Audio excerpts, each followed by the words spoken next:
别人要给他插管，他身体不接受啊，他在床上面用力啊，4个护士什么都没有办法抓得住他，好吗？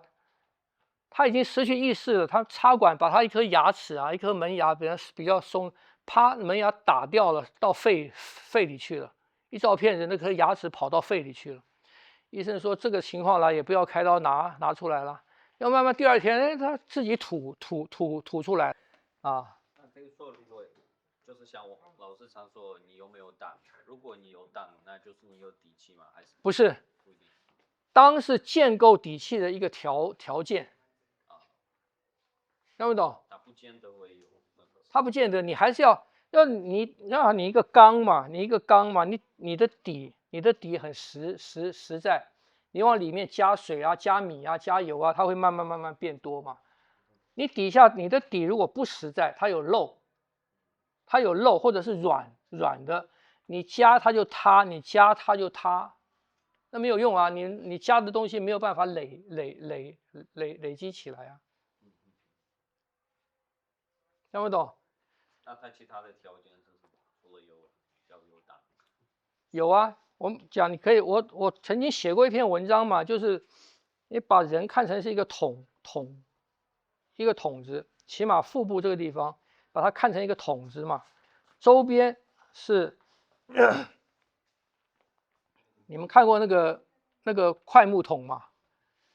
一块木头拼起来的那个桶边嘛，身体的周围是那个桶边，底下底基那个地方是底，上面是盖。好，你这个东西你这个桶子，如果要装的东西多或者能够装的东西重的话，所以你有什么条件？你需要什么？架构稳定吧。它的结构要稳定。结构是什么？结构里面，你第一个最重要的是什么？你做一个桶子最重要的是不能拖底嘛，是不是这样子？不能拖底啊！你看现在很多做家具的那个抽屉抽屉打开你一拍底下那个薄的要命，它就是外面好看，外面硬，底下那个抽屉底很薄你放一点臭的东西，它就慢慢凹下去了，那就不行嘛。所以第一个是你的底要扎实，而不是上面，晓得吗？你的底先要扎实嘛，底扎实了以后，你的周边是什么？周边要有弹性，是不是？周边要有弹性，你装的东西，你装进去，它有一个容纳度，然后上面呢？当你上面的时候，上面是不是盖子盖下去，是不是也要给里面的东西一点压力，一点往上的压力嘛，上往下的压力嘛？你越严密是什么？越严密是你上面给底下的压力越大，它越严密嘛，是不是这样子？所以基本上就是这个桶底、桶边、桶盖就是我们的横膈膜嘛。我们的横膈膜就是给它压力，周边也会产生压力。那周边的压力是我们承纳量的那个弹性。这个弹性牵涉到什么？牵涉到里面的东西的密度。就是我吸一口气，我如果让它张开的话，我张开，当它可以往旁边张开很大的时候，表示什么？表示里面那个气的里面的密度小，比较松散嘛。我如果吸一口气，我不让它张开的时候，底下拖住不让它张开，你会发现那里面的密度就变大了，你这口气的压力就变大了，就变强了。所以这是周边的功能。那所有的前提就是你吸这口气的时候，你底下要能够拖得住。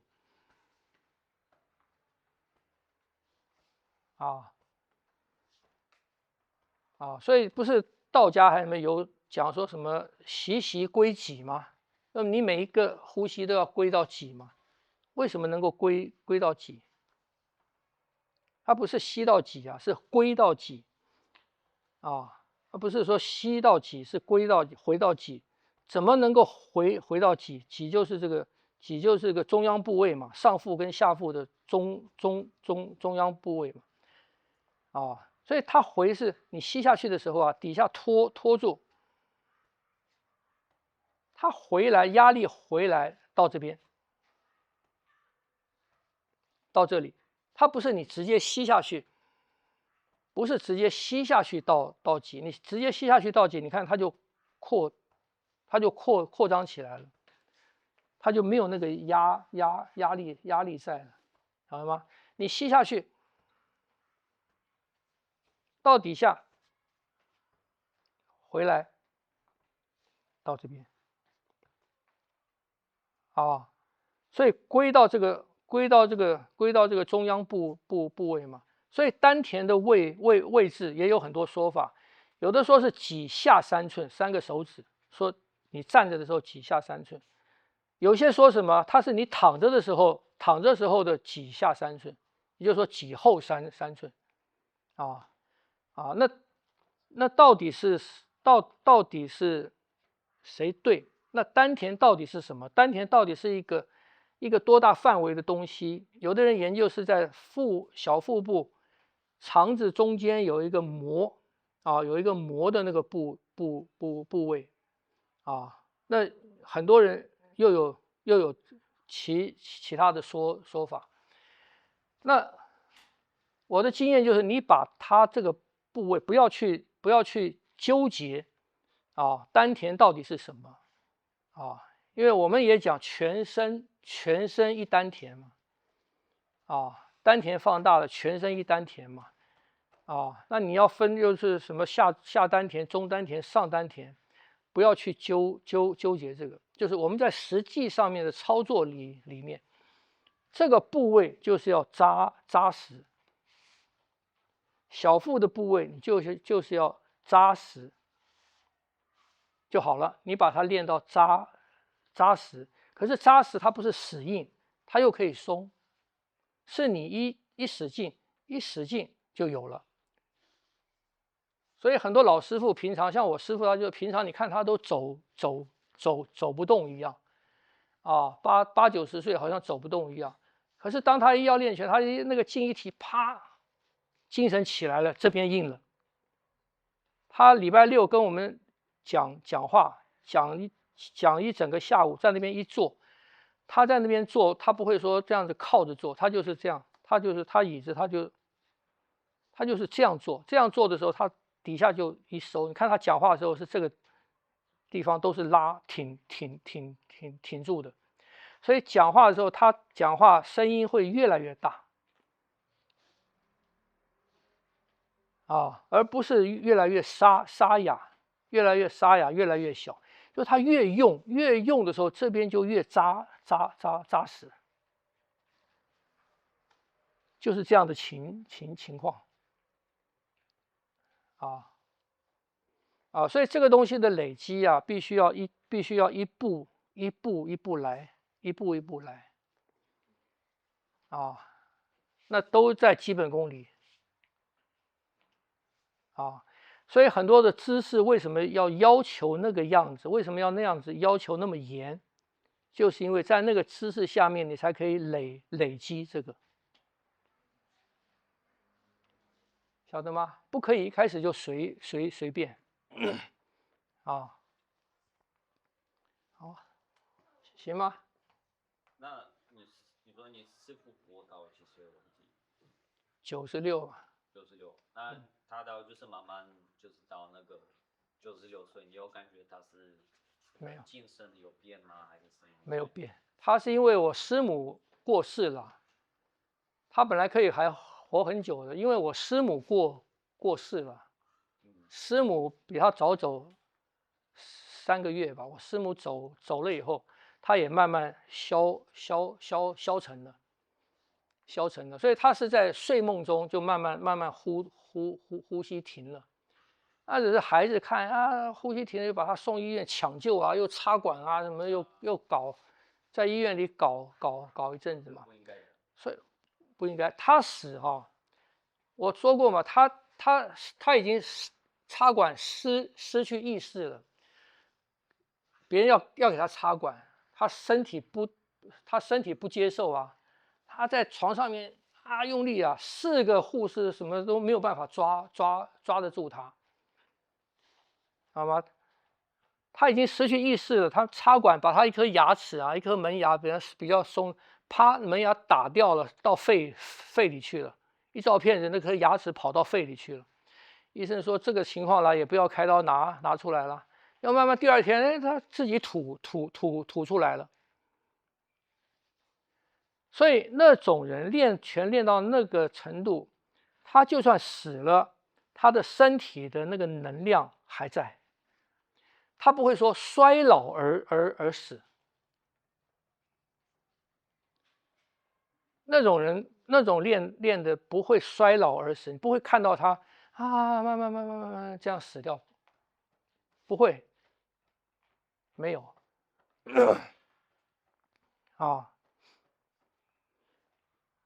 所以这个是值得我们研究的，也就是说他的身体是一种已经可以自行运转、自行反应的一个部分了，生命是另外一个部分。也就是说，我们讲的那个魂跟魄魂跟魄是两个部分的，而且是可以分离开的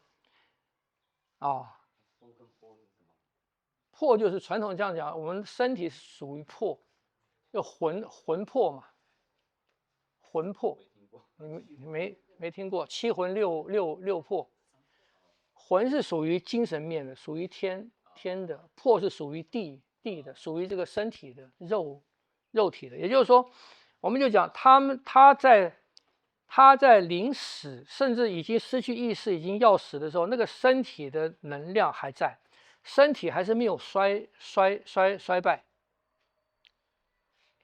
身体还是可以做出很多自主性的反应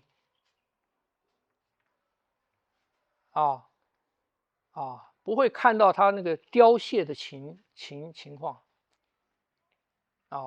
所以有很多你看那个人有没有练到，有没有练到身体有没有练到，你看他这个死的时候你就晓得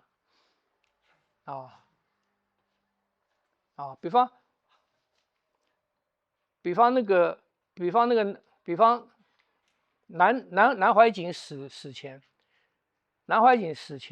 也没有衰败相，他就觉得说我大概几天之内就会死了，可是那之前他还是一样讲课到哪边正常生活，然后他觉得他要死了，他就做了，坐下来，到那个时间就走了。就他们不会有你现在看到的很多练拳的，尤其很多练太极拳的，他活得很久了，80、90岁，90几岁。他说我练太极拳，所以我活那么久，不对的，因为你看他练，他那个时候他的身体已经垂老矣那就不对了，那不对，那只是他的寿命长，他天生的寿命长，不是他练到那个程度了，看不懂所以我们从他身体上面来看，人真的是可以练到。那我师父是不是算练得好的？不算不算在他们那个时代，或者跟我的师爷比，跟那些比，不算练得好的。老师说练好的不是认真练吗？还是没有练到很少？我记得。因为他不追求了，他练到30岁，从6岁练到30岁，就离开家了嘛，就去闯事业了嘛。在烟台有教2个徒弟，但是都没有说像年轻时候那样子认真练的嘛。就到台湾得了肺结核，他才在练嘛。好了以后又没练了嘛，为生活什么忙就没有练了。所以基本上他的功底，他的底子是6岁到30岁这段时间打，这段时间的底子，所以底子打得好，可以让你用很久，就这样子啊。我们底子打得不好，常常要去把地刨了再填，刨了再填再弄，就这样子啊。那人是不是可以练到那样？可以呀、所以有人跟我说，跟我师傅讲说，听说宫保田在哪边死了，我师傅说不会吧，不会。他说这个人不会这样死，就他们认知到真的练到什么程度的人，那个人的身体是什么样子。好，好了，这谈太多了啊。但是就是跟你们讲这些，就是你要认真的去练去练这个经，去练那个当啊，晓得吗？那是根本，它牵涉到后面的东西太多了，牵涉到后面的成就太多了啊。好，几点了？